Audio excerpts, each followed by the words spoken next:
India is the world's fifth largest economy and is projected to overtake Japan and Germany to become a top 3 world economy. India's economic policies have been particularly fruitful in the last few years, and they are projected to continue driving the economy upwards in years to come. A surge in pent-up demand in a reopened world will further boost India's economic growth rate.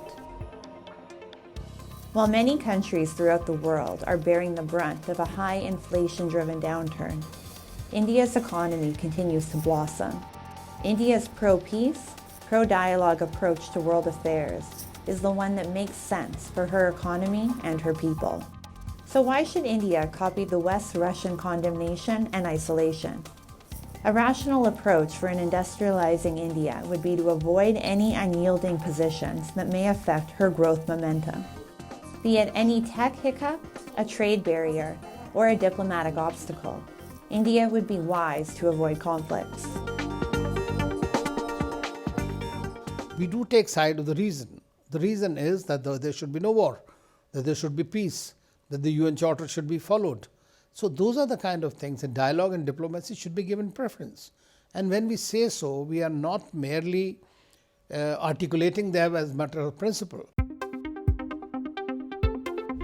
Indian foreign policy is determined by the interests of her own people and not by what others desire or try to dictate.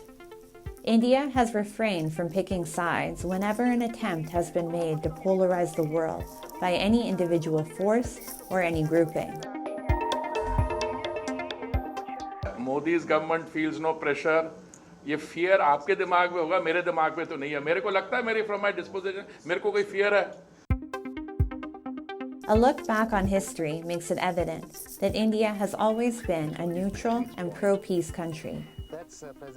From being a co-founder of the non-aligned movement in 1961 to today's unambiguous position of dialogue and diplomacy, India has, time and time again, said that she wants peace and she will always promote and pursue peace.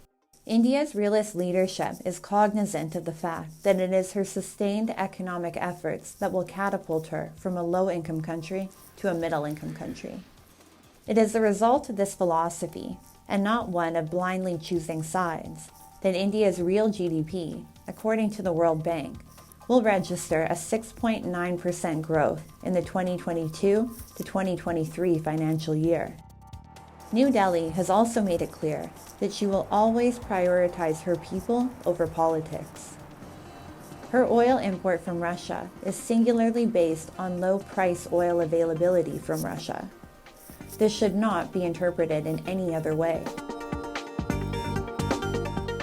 For us, Russia has been a steady and time-tested partner, and as I said, any objective evaluation of our relationship over many decades would confirm that it has actually served both our countries very, very well. It is our fundamental obligation to ensure that the Indian consumer has the best possible access on the most advantageous terms to international markets.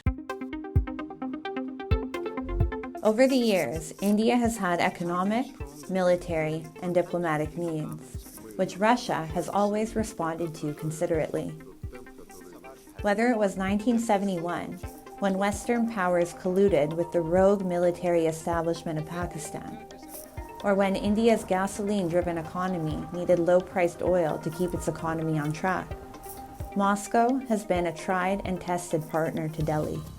Their time-tested friendship, coupled with an ever-expanding camaraderie, provides economic and cultural benefits to both.